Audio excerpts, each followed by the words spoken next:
All right, good morning, everybody. This is Peter Thompson with the Biomass Thermal Energy Council. We're going to get started on our transition to cordwood testing webinar presented by the Alliance for Green Heat and the Biomass Thermal Energy Council. And this webinar is in support of the Alliance for Green Heat's fourth wood stove competition in November 2018. Before we get started, I'm going to go through a few housekeeping items. To access audio for the webinar, you can stream it through your computer speakers, or you can dial in on your phone. If you have any trouble with either one, simply go to the audio panel on the menu bar next to, on the right-hand side of your screen, and just select the other option if you're having any issues. If you have any questions during the presentation, please post it in the questions tab on the menu. We will get to questions at the end of the webinar. It should take about 60 minutes for presentations, and then we've allotted for 20 to 30 minutes for questions. So please just type all your questions in there and we'll get to them at the end of the presentation. And with that, I'm going to hand it over to John Ackerley with the Alliance for Green Heat.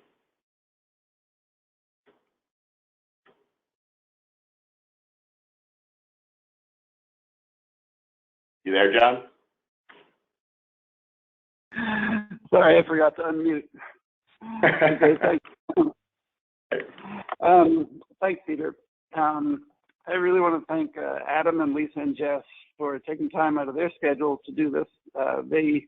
These three people are, some of the key people in the world on these topics, and we always think it's interesting to present what's happening in Europe and in the United States, because there's a lot of important differences and things we can learn from each other. So I think it's a great group. So yeah, Alliance for Green Heat, we are an independent nonprofit. Our key mission is really to represent consumers and to educate stakeholders about all aspects of residential wood burning. And our flagship program is the design competition, and the next one is in 2018. You can do next slide. November of next year, we're holding the fourth design challenge, and this one focuses on automated wood stoves, which means wood stoves that can't be manually controlled by the operator. So the operator cannot adjust the air, and there's usually sensors inside the stove that will make air adjustments as needed to optimize the burn. And then the other category is thermoelectric stoves. And part of the theme of all this is really to show how wooden pellet stoves can be integrated with solar PV, because the two technologies are very complementary.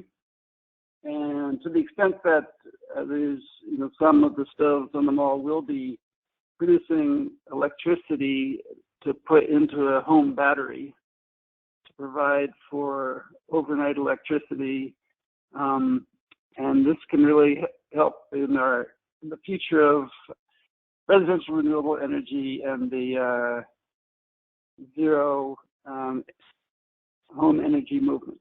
Next slide. Yeah, that's it. There's two of us key people working on this.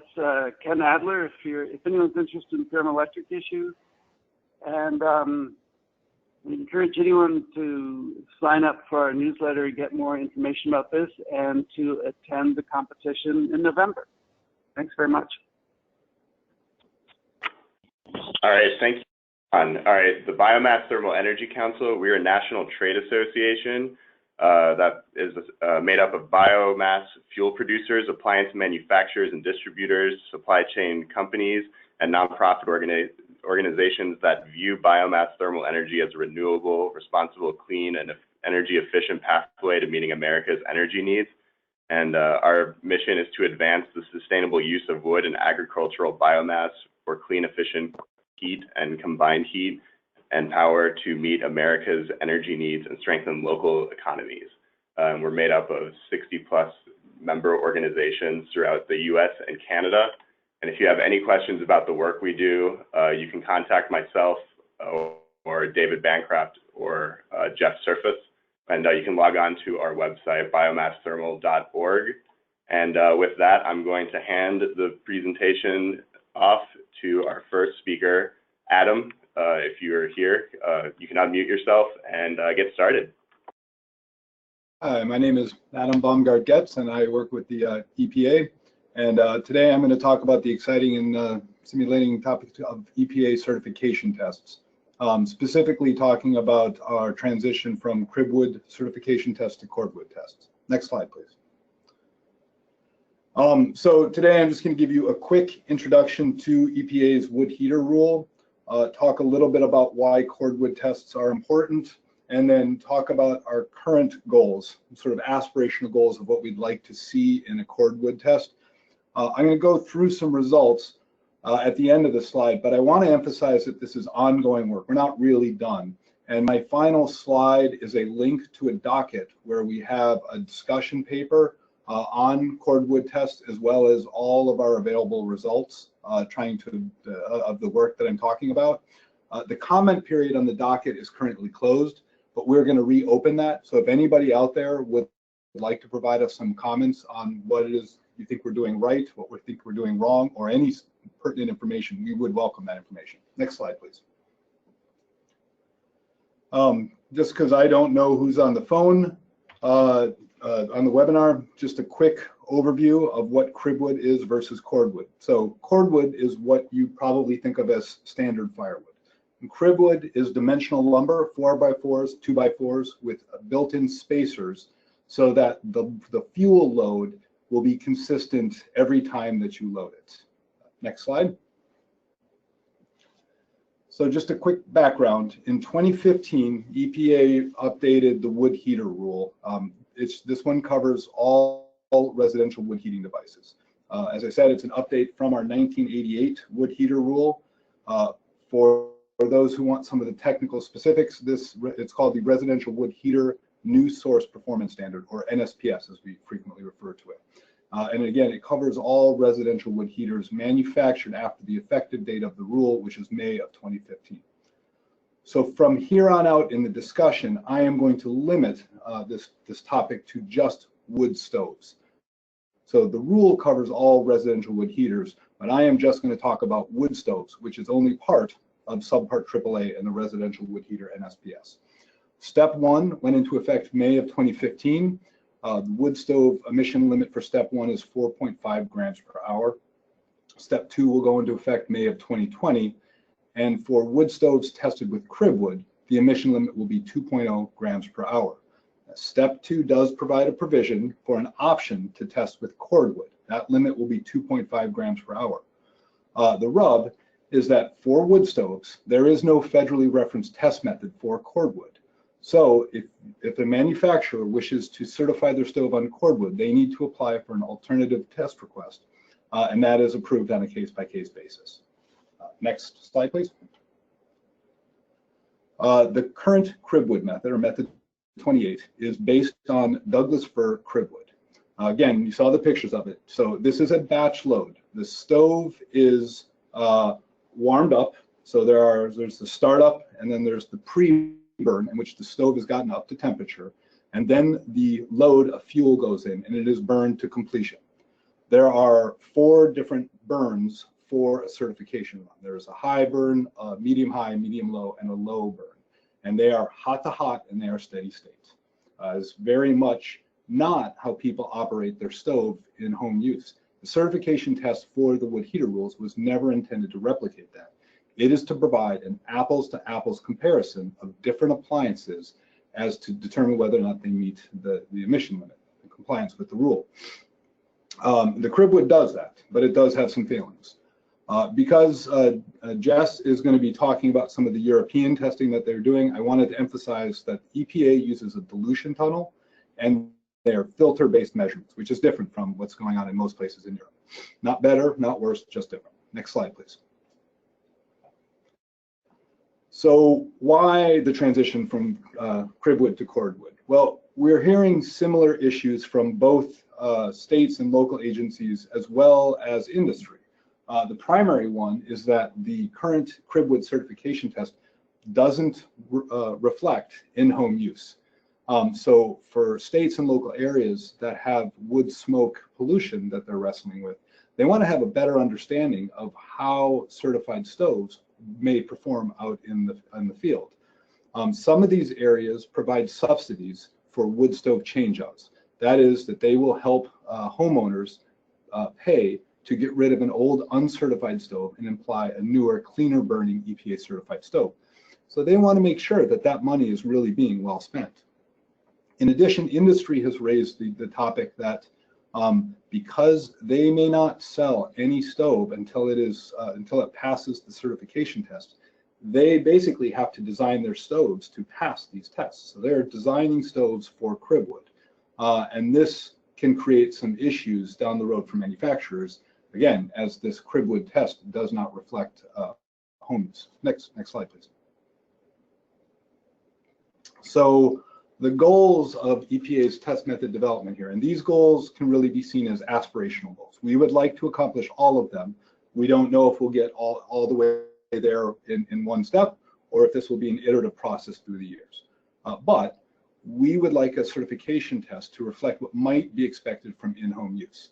Now, different folks use their stoves differently. We're not trying to capture every variable there, simply what might be sort of a typical burning pattern. Specifically, we want to capture the typical emission cycles. So we want to capture the startup. When that stove is cold and it's getting up to temperature, that is an area where many stoves are believed to emit a lot of pollution, a high percentage, and that's not currently captured in the certification test. There's also reloads.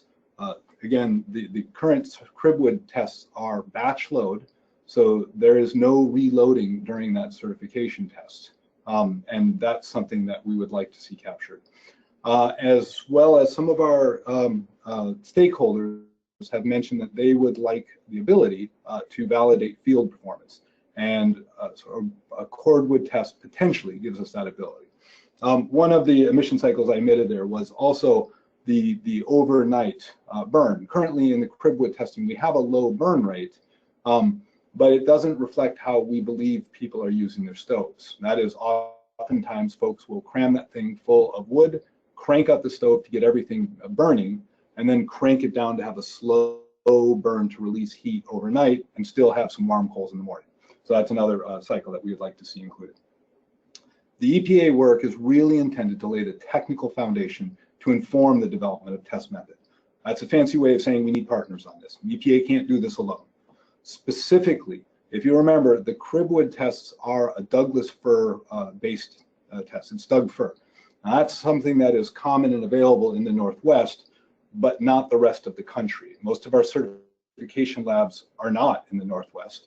And so we need to look at how different species might impact emission tests. So in addition to species, then we also need to look at just the difference of going from Cordwood to Cordwood. How does that actual shape of the wood, the airflow, how does that affect emissions? Next slide, please. So this lovely stove is a Vermont Casting Vigilant. It was manufactured before the 1988 residential wood heat NSPS. I believe the stove was manufactured in 1978. It was refurbished to make sure that it was functioning as it should when it was manufactured. As you can probably tell, we did not work on the aesthetics of the stove.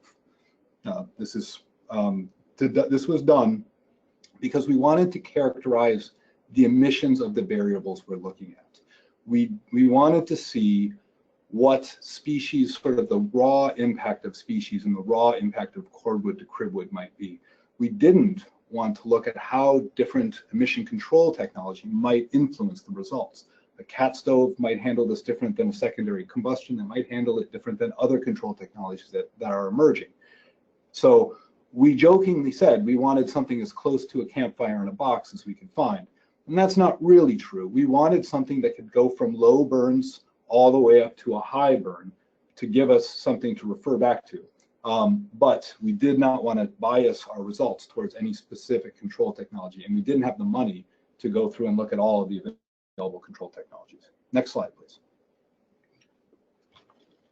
We identified 5 wood species in addition to Douglas fir by basically asking the EPA-approved laboratories as well as manufacturers what wood they could get their hands on, what were typical woods that they can readily bring into their labs and put in their stoves.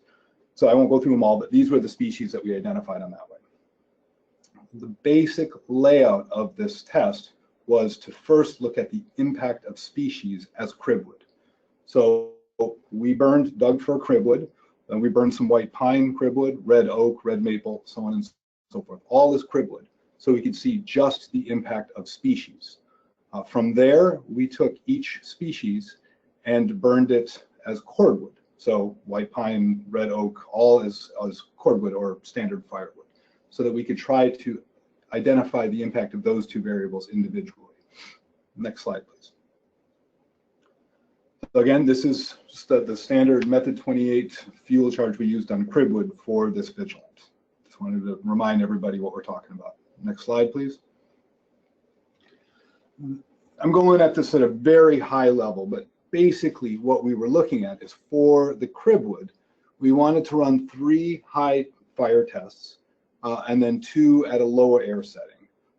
Where we had additional funds for filling in data, then we would fill that data in. And what that ended up being was we did some medium burns to try to make sure that it was the trend was consistent from low to high.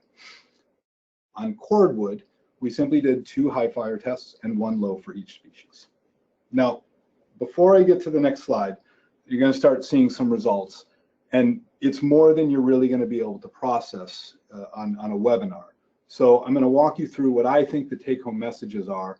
And again, at the end of this presentation, there's a link to a docket where all of our data are available, and you are welcome to reach out to myself if there's something that you think might not have made it up onto our docket.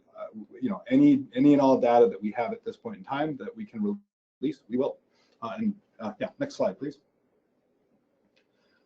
The take-home message from this slide, so this is the PM factors, gram per kilogram, versus the burn rate, kilograms burned per hour, is that the species does seem to matter.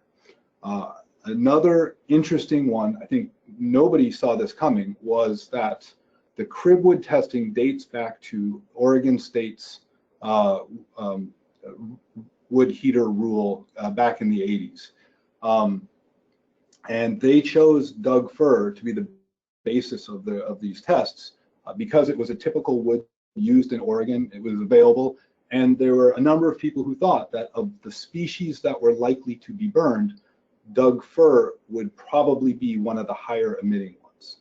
This logic carried through into the 1988 residential wood heat NSPS as well as the 2015 residential wood heat NSPS. What we found was that Doug fir actually looks to be one of the cleaner species that we burned. Now, these studies are not supposed to be definitive. This is the beginning of a discussion with our stakeholders. But the initial results do suggest that Doug fir is a favorable wood to burn for emissions. Next slide, please.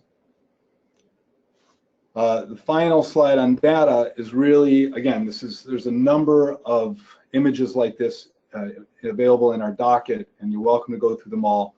We have wrestled with how to display this data, but the take-home message here is that because most of the emissions happen at the lower burn rates, you can see that even in this slide, you can see that there is more variability from species to species than there is from going from cribwood to cordwood. One important thing to remember, having said that, is that this stove was made prior to any regulation on stoves. That is to say, I suspect as we look at modern cleaner burning stoves that were designed to pass a cribwood certification test, we might see different results. But that is what we found using the Vigilant. Final slide, please. So again, to emphasize that we do have all of our information up on a docket. We are reopening it for comment. That should happen soon. You're welcome to access the data. You can do that today. And if you have comments you want to provide before we reopen the docket, you're welcome to email them to me. We really do want any thoughts or questions or comments that you might have on that. With that, that will be the end of my presentation. Thank you.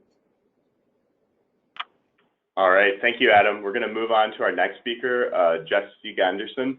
But before we get started, I just want to say I'll include that link to the docket in the follow-up email with the webinar recording and presentation slides for everybody's information. With that, Jess, you take it away. Thank you very much. Hi there, everyone. Next slide, please. I'm Jess Andersen from the Danish National Test Institute. We are a non-for-profit institution, formerly state-owned, and now we are trust. I have been with the institute in 12 years doing stow testing all the time. I'm representing Denmark in the European standardization body CEN TC295 on the solid fuel burning appliances, in the EC group of notified bodies, that's the Test Lab Association, and I was also on the EC regulatory committee on solid fuel burning boilers and stoves, also known as Lot 15 and Lot 20. And just to the end, we're going to receive our EPA accreditation for wood stove testing any day now, so we're looking forward to getting that certificate. Looking back into history in Europe, we tested our first stove at DTI in 1933, and the funny part is it's still on the market actually. But in general, we're not aware of any standards older than the British PSPD dating back from 1969. I think it was a result of some of the smog incidents they had earlier, and that they were aware of the need for clean air and clean burning appliances. It was mainly intended to serve mineral fuel burning appliances, but it can as well be used for wood burning and others. The great feature about the BSPD is that it operates 5 repeated test runs at a low burn rate and rated burn rate. So you more or less rule out the incident, you rule out tampering, so it's actually a pretty robust method. Then came in Germany in the mid-80s the DIN 18891, which formed basis for the Danish DS87, which came in 90. A few years later, in 94, Norway launched their NS 3058, which is kind of a hybrid between the US EPA methods 28 and 5G. So it also accomplishes sampling in the full flow dilution tunnel for burn rates, use of gripwoods, and so on. In fact, there are only a few discrepancies between the method 28 and the NS. Austria have their Article 15A, which is one of the few standards, European mainland standards, that had part load testing from the early years, and also they requested measurement of NOx. Finally, in the early 2000s, there was a unified or common European type test standard, the EN 13240, which was a basis for the CE labeling. And that standard is actually active still today, even though we have spent the last 3 years in CEN to draft the new PREN 16510 family of standards, including also inset appliances, pellet stoves, and resident domestic boilers. However, it's not ready for publication yet, so there may still be a couple of years or even more before it's published. This was more or less the official standardization tracks. On top of that came the European project Be Real, which gave us a new alternative test method in this year, actually. Next slide, please. From the beginning, we had this very noble purpose of actually we just wanted to protect people from dying from carbon monoxide. We wouldn't want the stoves to put the houses onto fire, and we wanted a reasonable degree of energy efficiency. Please bear in mind this was in the early years before anyone ever invented the word particles, and wood smoke was still something pleasant, a pleasant odor that we found agreeable. Later on, as authorities started to take interest in the wood burning stoves as well, the methods were also intended for providing basic performance data to the authorities and as a benchmark tool for consumers wanting to buy a stove. Next, please.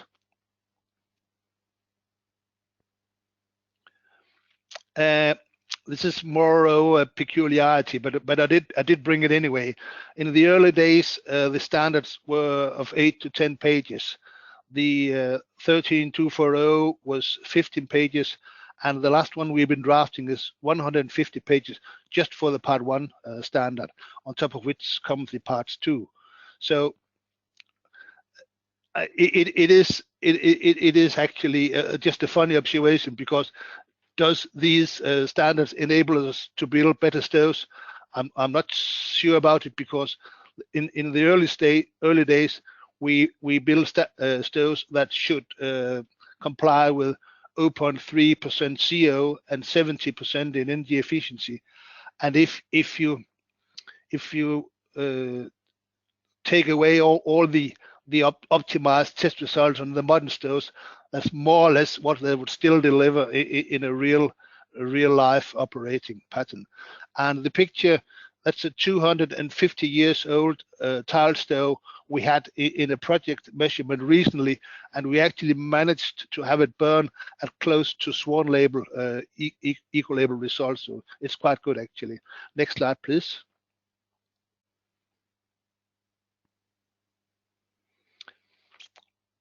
Apart from Norway, any other country has been using logwood ever in their test work. There's been a tradition of allowing the manufacturers to specify the wood amount, the test load, to match his declared nominal heat output.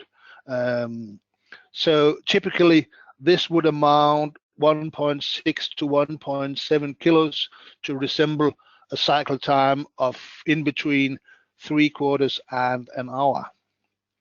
That's considerably less than we use for the EPA test. On the temperature safety test, we are using spruce in cribs actually, and the amount is calculated as a function of the firebox bottom area. So there we have a little more safety built in. Next slide, please.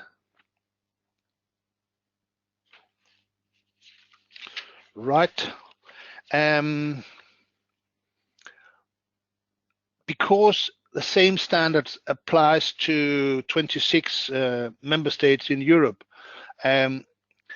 we don't really have performance requirements built into the standard.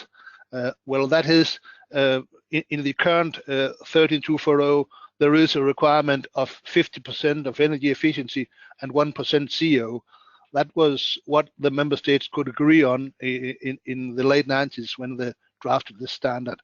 So obviously this has left space for a lot of national labeling schemes raising standards to a start just to the level we had in the former standard. The most familiar could be the German DIN Plus, the Nordic Swan Eco Label, Blauer Engel also in Germany, and Flamme Verte in France. And the typical levels they're requesting is around 76% in energy efficiency, and that is net CO less than 0.1%, PM 2.5 grams per kilo, and OGC less than 100 milligrams per normal cubic meter. So we still have the situation that all the national limit values, they're held in national legislations. Some countries have very specific, others have none. But from 22 and onwards, we are going to get the common or joint European regulation on the stoves, the so-called eco-design regulation, stating common limit values, which is on the approximately on the current SWAN level all over Europe. So this is obviously posing quite some challenge to the southern European countries, eastern not so much to Scandinavia. We are already in place with the performance we have now. Next, please. Thanks.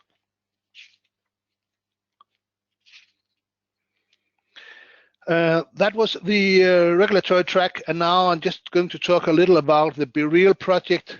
It was based on some ideas conceived in Germany, Austria, Switzerland, on designing a better method which should reflect real-life operating patterns.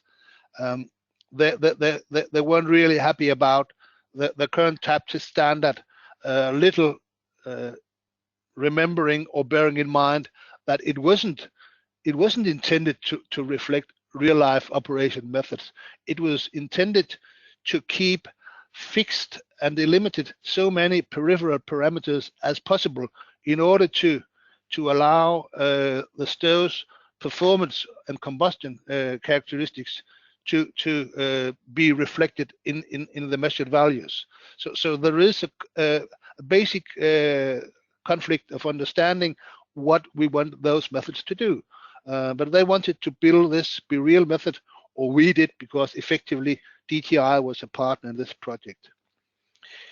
Yes, next slide, please.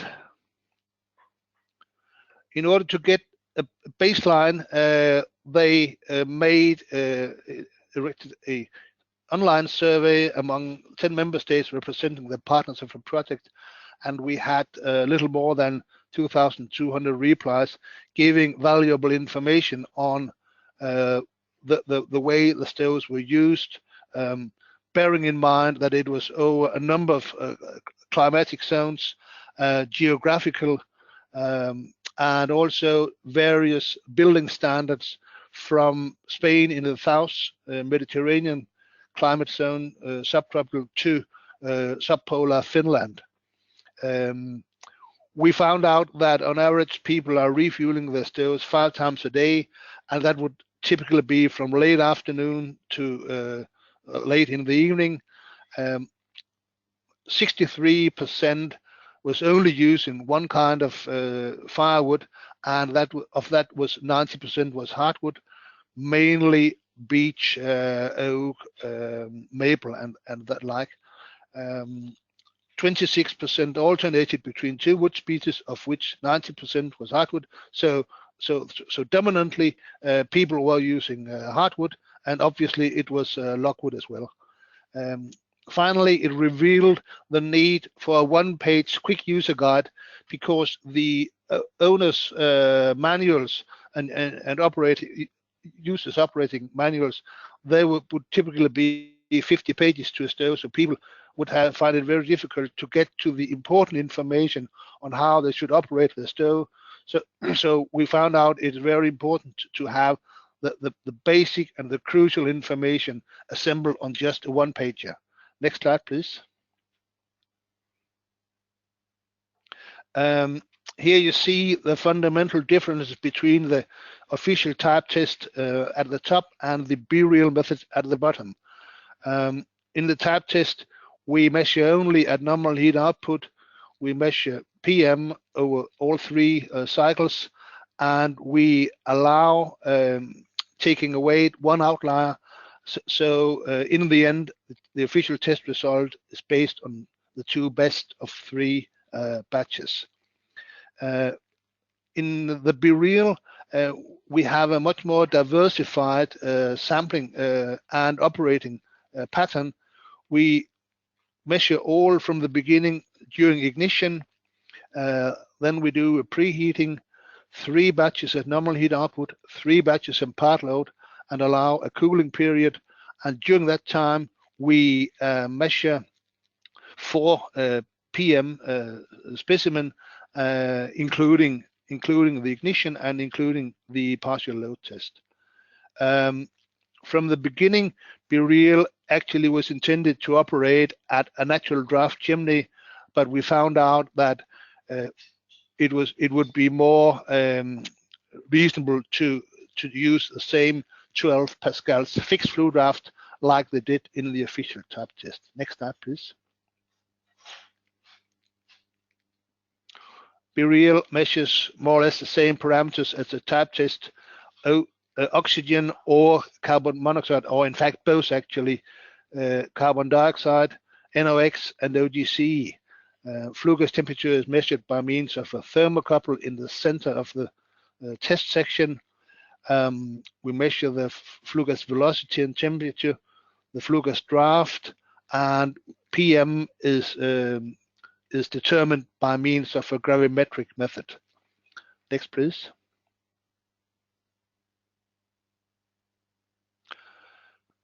The BeReal fuel was selected as beech because that was beech or birch, which was commonly used. There was a central supply of beech for the comparative test work in the project, but people were allowed to top up with their own birch wood if they had to. 15% moisture as close as possible. We needed to have the quick user guide, and there were also some provisions on fire starters and kindling. Next, please.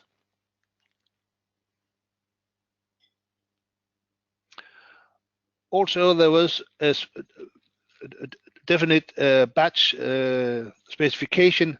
Ignition should be at least 50% of the nominal heat load match. The nominal heat load match should respect the specifications of the quick user guides in terms of size, number, and species, and the partial load was defined as 50%, at no more than 50% of the nominal heat load. Next, please.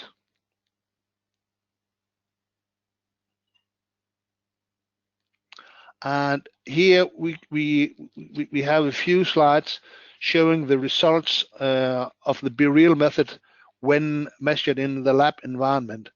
I need to say that some of those labs are notified bodies as very routine and qualified test labs. Others are more scientific, so that can also contribute to the spread.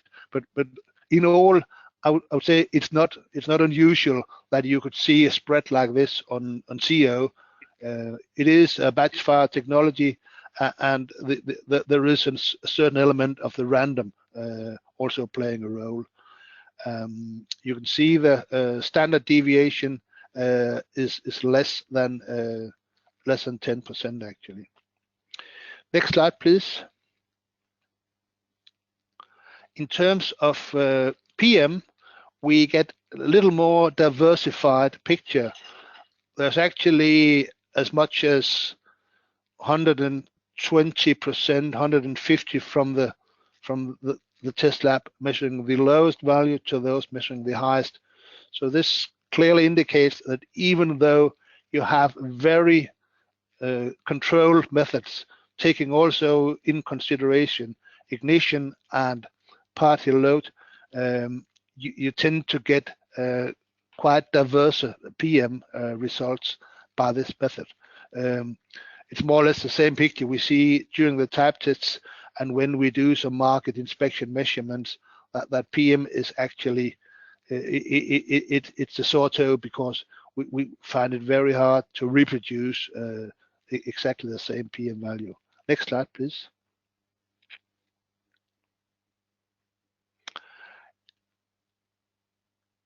Yeah, this is just another way to express the same, but here we have not only the lab test, but to the left on each figure you have the official type test result.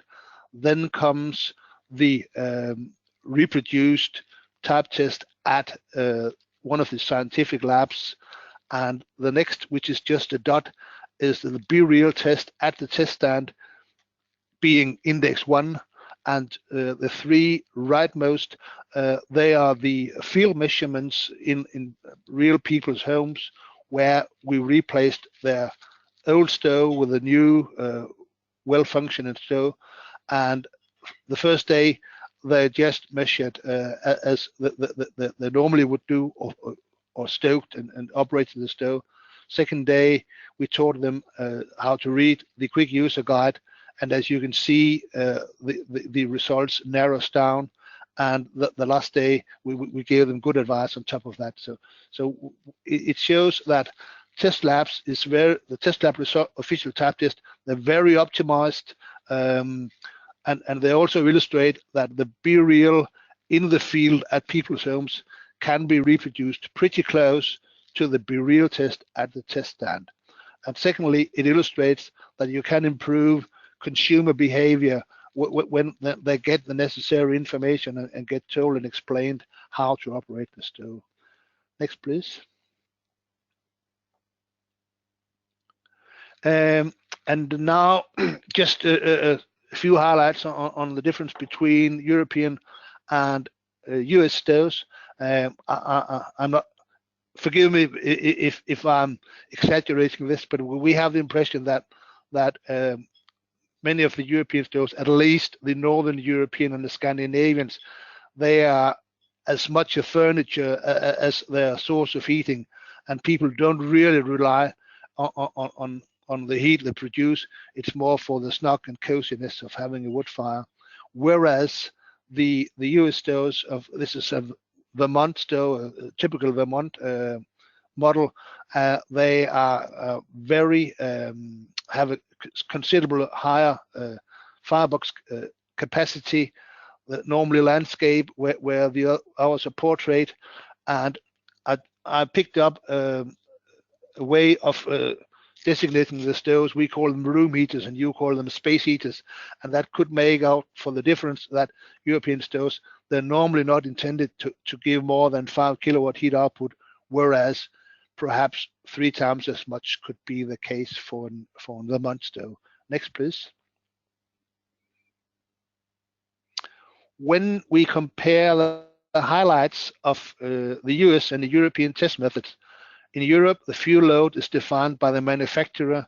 In the US, it's calculated as a function of the firebox volume, at least, I would say. In Europe, we only test a normal heat output, which is arguable, but this is the way it is. In the US, you test not only at a quite low burn rate, but also at 3 other output settings.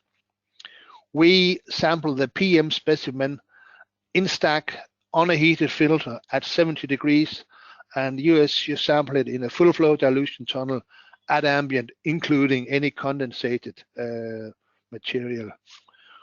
Europe, we're using cordwood, hardwood, and you're using cribwood, defined as Oregon pine, and our species we allow to use beech, birchwood, or hornbeam. In general, test labs are preferring beech in Central Europe, and in the Northern Europe they're using birchwood. We test at 12 Pascal fixed flue draft, and you test using a natural draft chimney. Next, please. Right. I mentioned the Norwegian standard being the odd test method in Europe. And here I realize the figures are small and so are the columns, but it illustrates DEFRA compared to test Britain launched. 2 stoves were circulated to 3 test labs, 1 in Britain, 1 in Germany, and 1 in Denmark. And they were asked to benchmark or to do both sampling methods, the full flow dilution tunnel and the heated filter.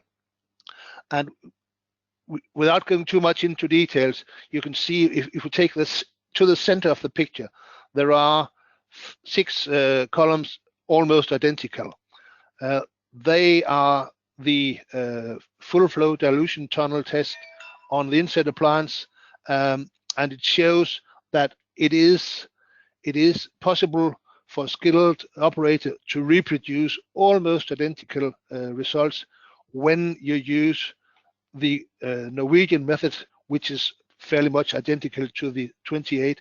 When you try to narrow down the number of variables, we can reproduce them. Whereas on the heated filter, and that is the 3 rightmost sets of columns, you can see even within the same test lab, there are quite some variation from one test to the other, and certainly from one test lab to the other. You can see that the first set, they're fairly low. The next set is in low, medium, and the set rightmost, they're actually 3 times the magnitude of the one before. So it's hard to control the heated filter dust method. Next, please. Right. So how do the European stoves manage when they're subjected to the EPA test? Not so good, I would say, for standard stove. We tend to find that the fuel load is artificial, too high, and as you can see here, it does utilize the full capacity of the firebox. And in the eventuality that people would use the stoves in that way and refuel it repeatedly, they would end out getting embers and char in their lap next time they refueled it. We haven't so far seen any European stove being able to pass the NSPS test, and that applies as well to the old one as the new one as a standard stove. All of them needed to have extra air supply added, what you call secondary air, we tend to call tertiary air, and there need to be quite some extra in order to secure complete combustion of the gases. And also they need a pilot flame nozzle added at the bottom in order to keep the fire going when you have set the valve after the 5 minutes time you're allowed to keep it open. So they need some modifications in order to pass the EPA test. Next slide, please. Yes, it's just sort of a conclusion that we have fundamental different stoves, and also the tests are different, and perhaps also the basic purpose of the tests are different. Cordwood is just one out of several significant discrepancies between the European and the US test, and we see that we couldn't just carry on using the existing standards, because building standards, they're raising increasingly with more installation, tighter buildings. So we need provisions on allowing external air supply and also to produce a lower heat output to be able to be accommodated into modern houses. Authorities, they're going to increasingly request better input data for modeling air quality and health impact factors. Residential wood combustion is really a hot issue here. And people are discussing bans or restrictions or zones and whatever. So that's definitely coming to us. And in that respect, the mass-based methods, they're going to be obsolete because they can't deliver the requested information. And this is a key topic of mine. We need to stop attributing just one single value for stove's emission properties. This is obviously false. It can't be done. Ranges would be much more realistic and also allow replication of tests, and in particular market inspection authorities to take out this test and test it, stow and test it, and more or less be able to reproduce the same results, because that can't be done today. Yes, and the last one, standardization inevitably falls behind. Next, please. I think I'm a little over time, so this is the end. You have my contact details here, and if you want further details specifically on the BeReal method, I suggest you contact Marius Wöhler from University of Rothenburg on his email details here. Thanks very much. All right, thank you very much, Jess. All right, we're going to move on to our next speaker, Lisa Rector. Lisa, take it away. Great, thanks. So I'm Lisa Rector. I'm with the Northeast States for Coordinated Air Use Management. We've been working on the residential wood heating appliance issue for about 17 years now. We initially got into this on the boiler side and have been moving over to the stove side, and test method development for both stoves and boilers has been an issue we've been working on for at least the past 15 years. I'll echo what many of the other speakers have said. We came to the realization that our test methods were not providing us with the information that we needed. And so we began looking at creating new test methods. And what I will be discussing today is the integrated duty cycle testing.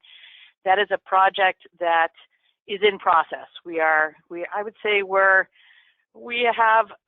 about midway through the project, and so what I will be providing you is a sense of where we are today and directionally where we plan to head in the future. So next slide, please. So I won't go over this. This is same piece, just the same concerns that we had that both Jess and Adam have indicated were at the core of our concerns and informed the development of our test method. We used a philosophy that we really wanted to reflect in-use performance values. We needed to assess a variety of performance measures. Right now, the key issue we had to deal with is how do you create variable conditions in a standardized test, because we know that there is not one single way that a stove is operated. And we also recognize that current test methods did not incorporate a lot of traditional use patterns. Next slide, please. And why does this matter? This might actually get to the point that Jess was making. NESCOM has done a lot of modeling work. We do this type of work to analyze the air quality impacts. If you model the emission values that you get from a certification test, this was actually for a boiler, this was not for a stove. But if you take a look at the left, it looks great.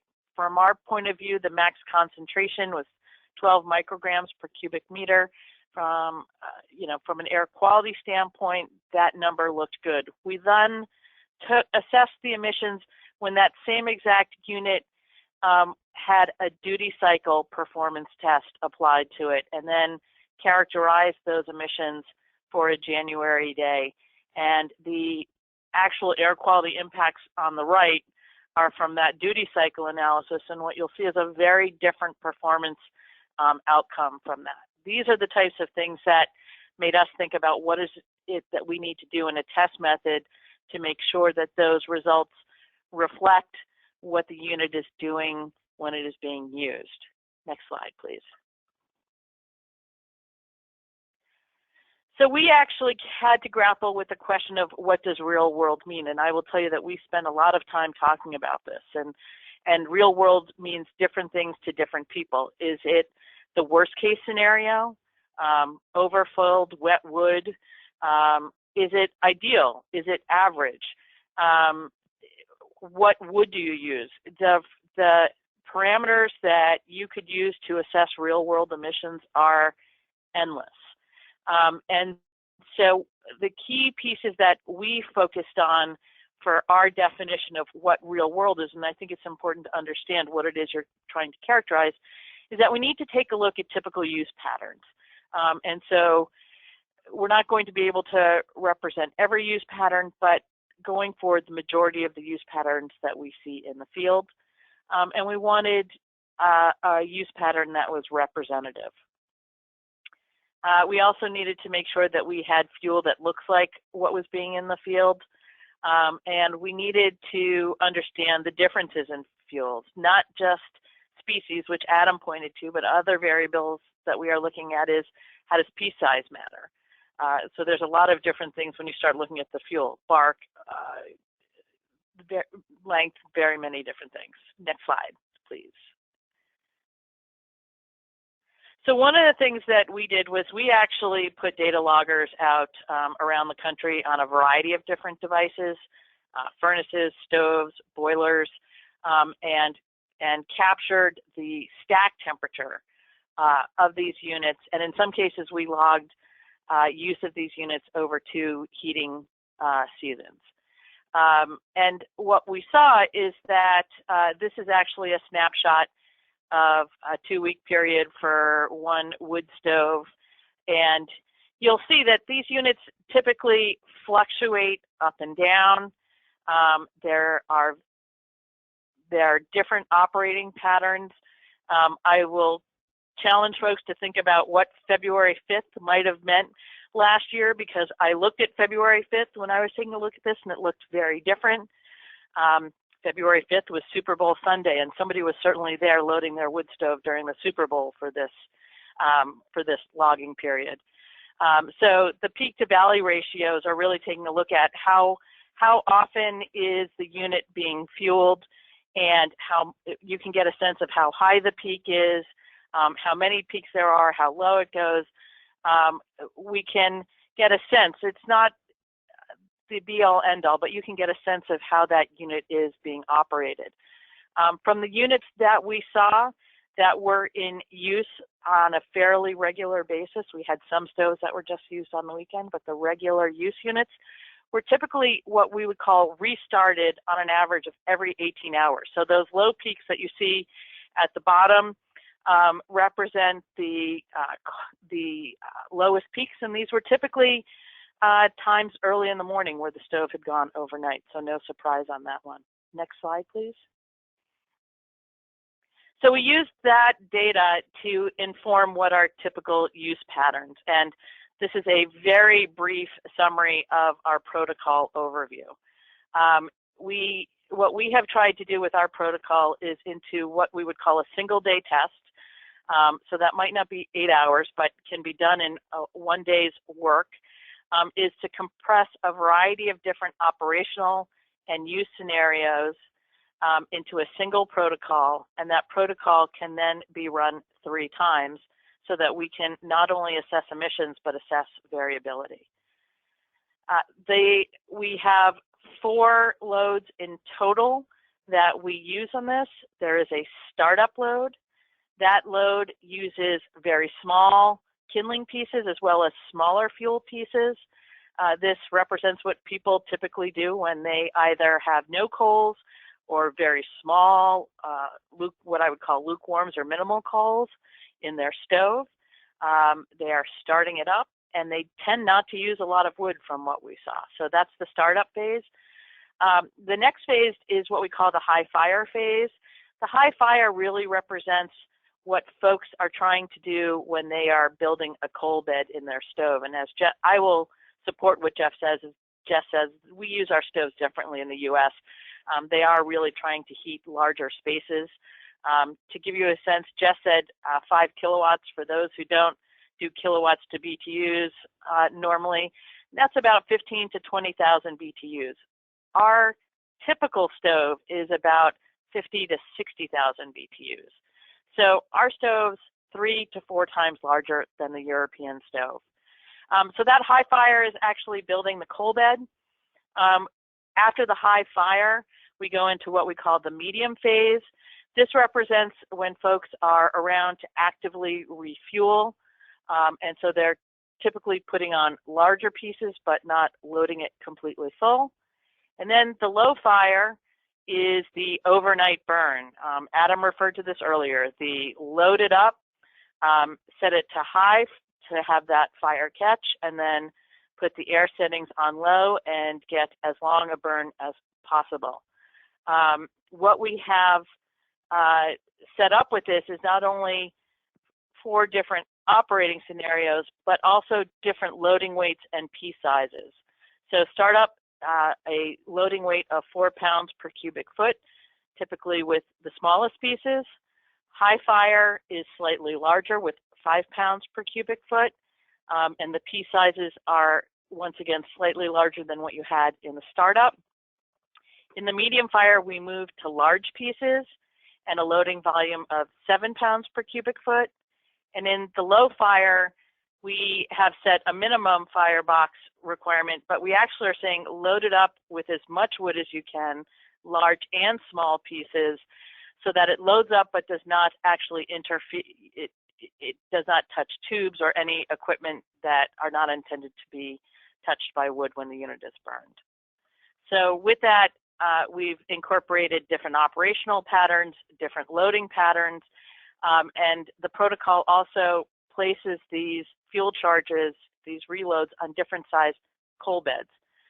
So it's what I would call standardized variability. Next slide, please. So these are just some pictures of what the loads look like. If you look on the pictures with multiple piles, the first two piles on the left are your startup fuel. The third pile is the high fire load, and the pile on the right is the medium fire. All the way in the bottom corner is the large load, and you'll see that's a mix of large and small pieces. And this actually was a fuel load for a 2 cubic foot stove. But two different species. So if you take a look at the slide on the bottom left, that's birch. If you take a look at the load on the upper right, that's maple. So that will also give you the sense that with different species, you're going to get different, perhaps numbers of piece sizes even within the same protocol. Next slide, please. So these are just some pictures. What you'll see is on the top, we have two different stoves, a 2 cubic foot and a 3 cubic foot stove. This is what the fuel load looks like before it's lit off. On the bottom left is the stove after light off in the startup, and on the bottom right are pictures of what a coal bed looks like before we go into the low fire. Next slide. So one of the things that we've done with our work is we've actually are using a real-time PM measurement device. We have configured a TEOM, which has been used for ambient PM measurements. We have now reconfigured that and done testing that gives us very strong confidence that the TEOM measurements equal what we would get for our filter measurements. So we are now able to get real-time PM measurements at 15-second averages. This is the TEOM data for a method 28 test, and as you can see, we have the gray line, sorry, the black line is the actual PM measurement. So the 0 is from when the fuel was loaded. Where the line ends is when you've burned 100% of that fuel charge. The red line indicates the percent of PM that was measured during the test, and the blue line represents the amount of fuel that was burned. And what you can see through this, and you can flip to the next slide as well, is in a method 28 test, there is a lot of time being spent measuring not a lot, if any, emissions. So this is what you saw before was the high fire. This is a medium fire, same method 28. Next slide, please. So this looks very different. This is actually what we are calling the integrated duty cycle protocol. So you'll see that there are now 4 different peaks. We have a startup emission, that is our first peak. We only burn to 90%. One of the things that we looked as we were in the lab is that between 85 and 95%, you've gathered almost all the PM. And so you can move on to the next cycle and not with fairly large confidence that you've gathered all the PM that you will be able to. So we start with startup. That typically lasts about 45 minutes in this stove. We then go to the high fire, which is the second peak. That is burned down to 90% of its load. So when we start with the high fire, we are at about a 10% coal bed. That's very much on the light end. When we go to the medium fire, we are at 15%, and that's your next peak. And then we go to the low fire. We burn that medium down to 90%. Once that load is burned to 90%, it is mandatory that the door is opened up, the wood is chopped, stirred around, and you try and create a smooth coal bed. If there is hard pieces still there and yellow flame exists, the door is closed. The air settings are put on low, and the unit is run until there are no yellow flames or you've burned 95% of your fuel load, at which point the low load is added, the low fire load is added and is run. And you can see that by reaching 90% of that load, we actually completed the entire integrated test on this stove in 7 hours, ending at 90%. If we were to take that last piece all the way to 100%, just for that low fire phase, we would be adding about another 3 hours to the test. So in terms of doing a one-day test, we really feel it is critically important that we not go to 100%, which is a significant deviation from current US test methods. On the chart that you see on the side, we've actually calculated where possible the burn rates. In some cases, we have both 90 and 100% burn rates. We only have that for the low or the full runs, because that's the only place where we burn to 100%. We have a grams per hour and a grams per kilogram number on that. Now, one of the things that I said earlier is that we are running, the plan is to run this protocol 3 times. We did, in our initial work, we ran 2 wood species with 3 replicates, and there is absolutely variability when you are working with cordwood, so there is a need for replicates in our mind as we move to cordwood testing. Next slide, please. Yep, so that's next slide. We just touched on that. So one of the other pieces that we took a look at in this work, because as we started taking a look at our TOM data, we started thinking about PM measurement and started seeing some interesting things in the real-time work. From that, another colleague of mine, George Allen, gathered folks from around the country who are experts in PM measurement and drafted recommendations to EPA on what they felt would improve the precision of dilution tunnel measurements. Another piece that we are looking at in this work is what metrics should be reported. Right now, our metric is grams per hour, but we are certainly looking at alternative metrics as well to help standardize what will likely be differences in fueling protocols when you use different wood species. One of the issues we are facing in the US is the inability for cordwood to travel long distances. In many parts of the country, there are bans on moving cordwood more than 50 miles, which means that test labs will have limited fuels available to them. So we will need to find ways to ensure that we are doing the best we can to level the playing field when we report our PM. Next slide, please. So one of the things that I want to show you, and one of the things that we did, is we actually took the 2 TOMs and ran them at 2 filter temperatures. Adam indicated, as did Jess, that there are differences in US and European test methods. We run our filters in a dilution tunnel between 80 and 90 degrees typically, and the Europeans run what we would call a hot filter. And so what you have here are 2 TOMs who are giving you real-time PM measurements, and the red line is the hot filter, the black is the 25C, the colder filter. And what you will see is there is definitely a difference in the PM that you are capturing when you run a hot filter. And that number is not always, is not a constant number. It will vary based on the organics and the type of PM you are emitting. Next slide. And this is one of the reasons why I feel very confident in making that statement. This is actually the charcoal burn. This is the tail end. We are seeing at this point the organics, as you go into the charcoal tail, have been burned off, and we wouldn't expect there to be a significant deviation between the 2 temperatures.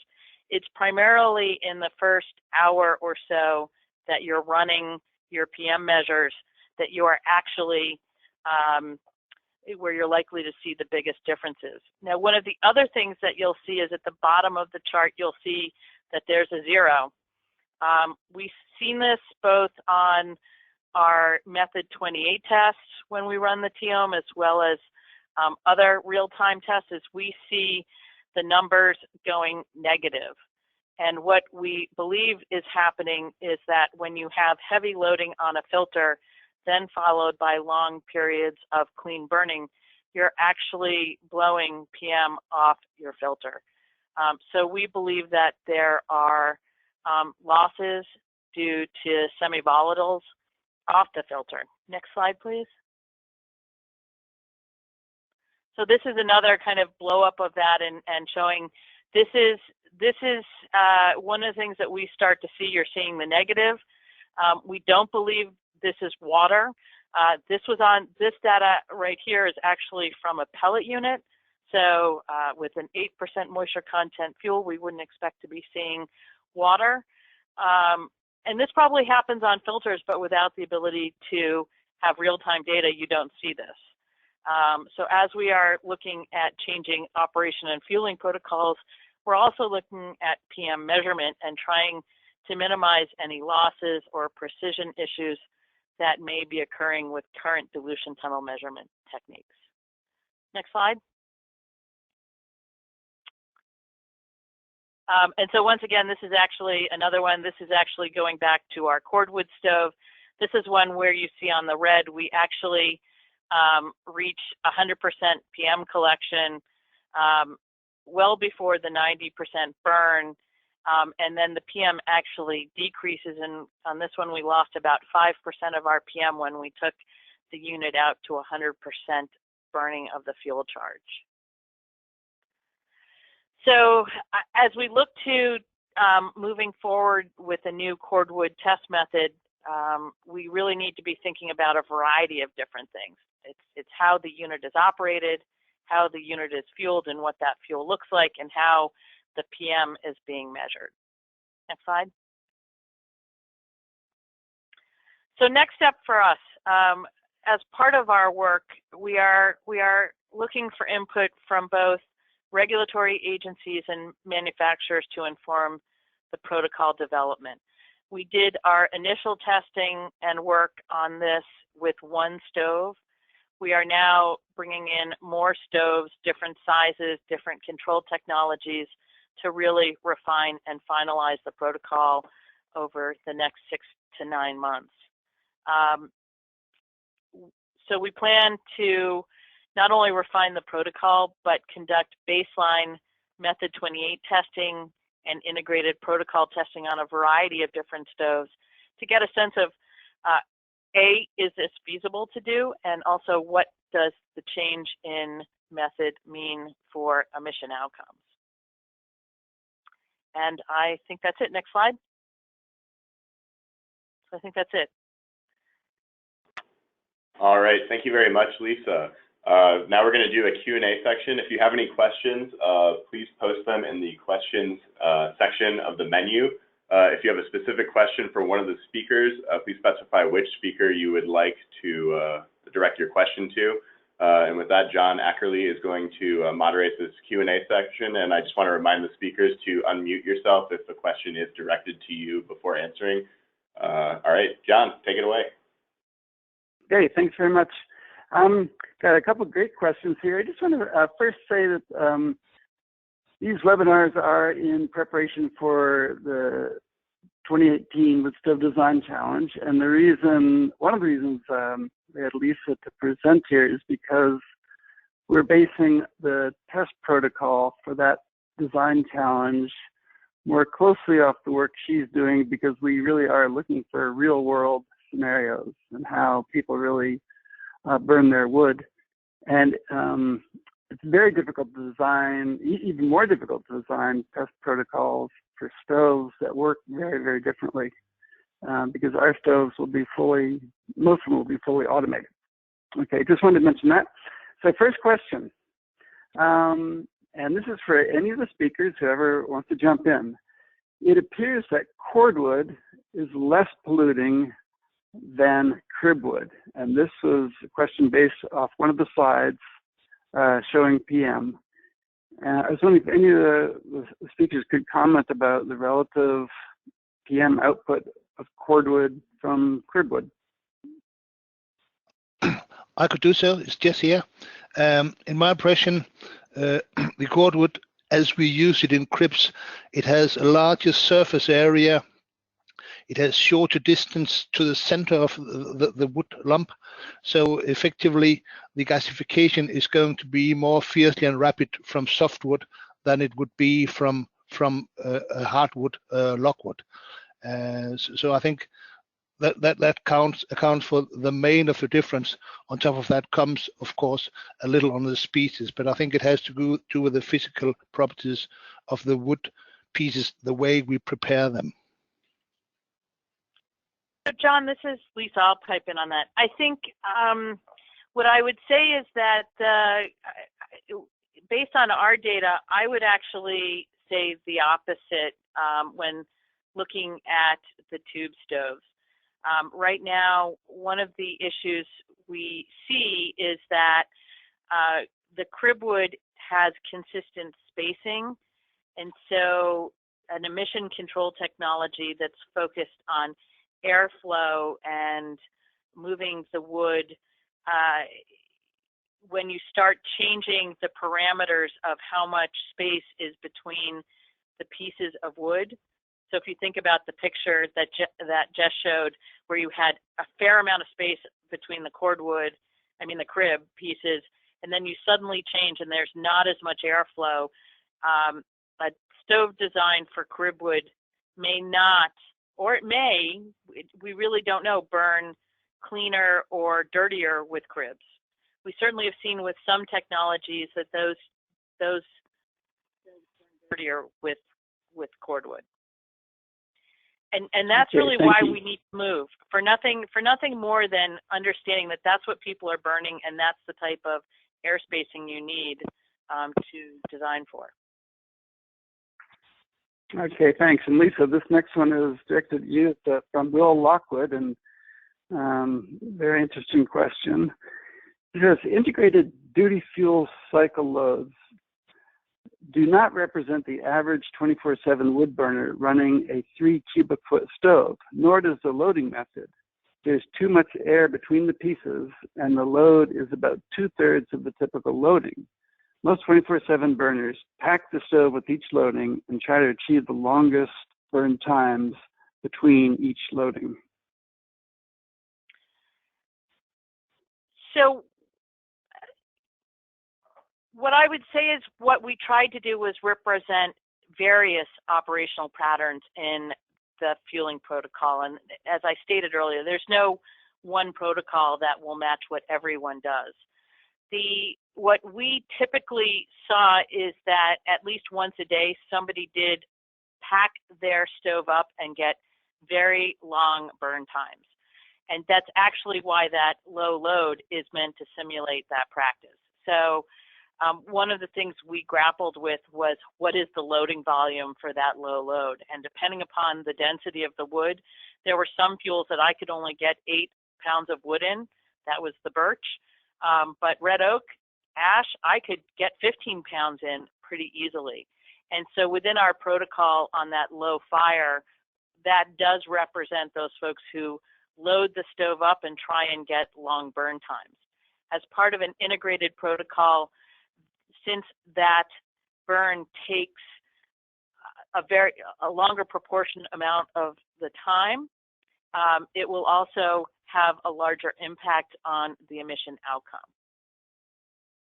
So I hope that answers your question. Okay, next question. Will there be a different testing method for catalytic stoves? Most catalytic stove owners do not burn at a variety of methods, especially if the stove is thermostatically regulated.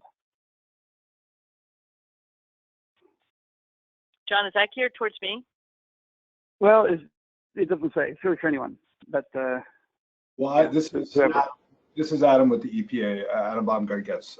So these issues haven't been decided or resolved, but I would say that it is not EPA's intent to have separate test methods for different emission control technologies at this point in time.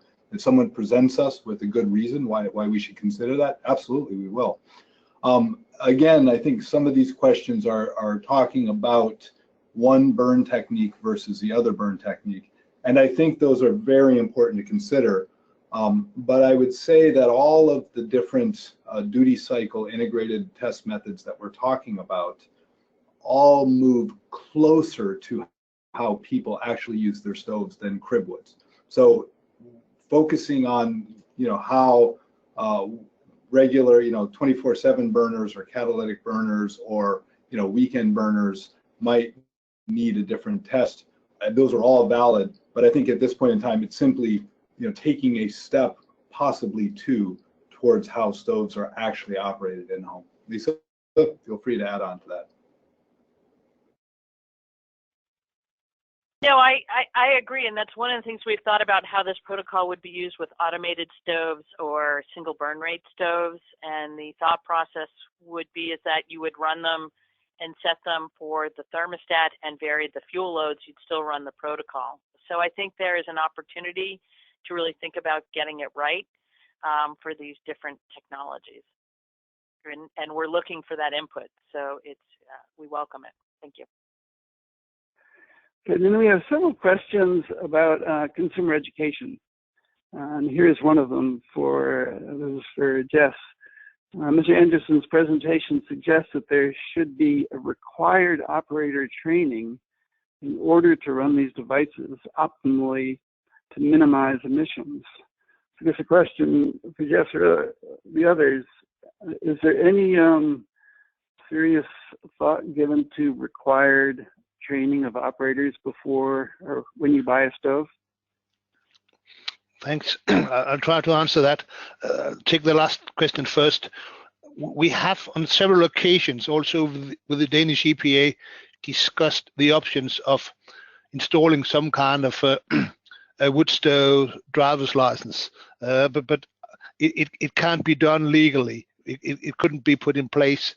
So we tend to rely on burn right campaigns, informing people on, in fact, just a few simple advices, such as use only dry and clean firewood, have it split sufficiently, use the top-down ignition methods, don't attempt to let the fire go overnight, go out and look at the chimney to see if there's effectively no smoke coming out. Simple advices like that. I do agree that consumers is the worst liability in this equation, and if we could just take him away, it would make emissions and air quality much good actually. And there has been quite some reluctancy towards having some electricity, mains power or elsewhere connected to the stoves. That people would rather rely on having them operating as a basic device, also as a backup device when the mains power was down. But we are increasingly beginning to see automatic devices, active and passive as well, which to some extent removes the consumer from the formula. And I think that's the best way to reach our goal to support technological development towards increasing the use of automated devices. So this is Adam Baumgart-Getz with the EPA. I'll say that the concept that educating and training the home user how to properly operate the device is also something that EPA takes very seriously. We have the BurnWise program here for anyone who's interested in that information, and we help teach people to burn the right wood the right way and the right appliance. So if you have any interest in seeing that material, please Google BurnWise, and that'll take you to our stuff. So we also, very similar. Okay, thanks. I have a few minutes. We'll stop at 12:30, but we'll have a couple more questions. Here's a question asking about whether any of you have looked not just at the consumer burning habits, but really looked at the ambient air quality, including talking to neighbors about the real world impacts of the devices. So to what extent do you look at the smoke on the outside of the house to help build the protocol?